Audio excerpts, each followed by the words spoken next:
పంచాయతీ ఎన్నికల్లో కాంగ్రెస్ కు దిమ్మ తిరిగే ఫలితాలు వచ్చాయని మాజీ మంత్రి హరీష్ రావు వ్యాఖ్యానించారు. ప్రజా తీర్పుతో రేవంత్ రెడ్డి మైండ్ బ్లాంక్ అయిందని అన్నారు. రేవంత్ రెడ్డి సొంత మండలం వంగూరులో గెలిచిన బీఆర్ఎస్ సర్పంచ్లను హరీష్ అభినందించారు. కాంగ్రెస్ కు దిమ్మ తిరిగే ఫలితాలు ఈ స్థానిక సంస్థల ఎన్నికల్లో వచ్చాయి.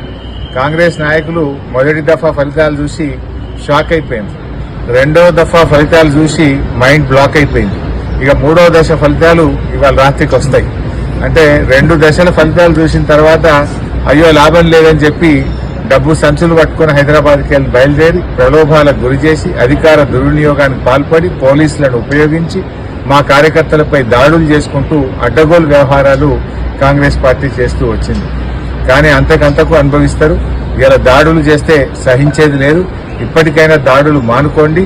మా కార్యకర్తల జోలికి వచ్చినా, మా కార్యకర్తలను ఇబ్బంది పెట్టినా, బలవంతంగా మీరు పార్టీలో జాయిన్ చేసుకోవాలని చూసినా కూడా దానికి తీవ్రమైన పరిణామాలు ఉంటాయని చెప్పి కూడా హెచ్చరిస్తూ ఇవాళ బీఆర్ఎస్ కార్యకర్తలు ఉద్యమకారులు మా వాళ్ళంతా కూడా ఇవాళ ఈ ఉద్యమకారులే నేడు సర్పంచులుగా, ఉప సర్పంచులుగా, వార్డు మెంబర్లుగా ఎన్నిక కాబడ్డారు.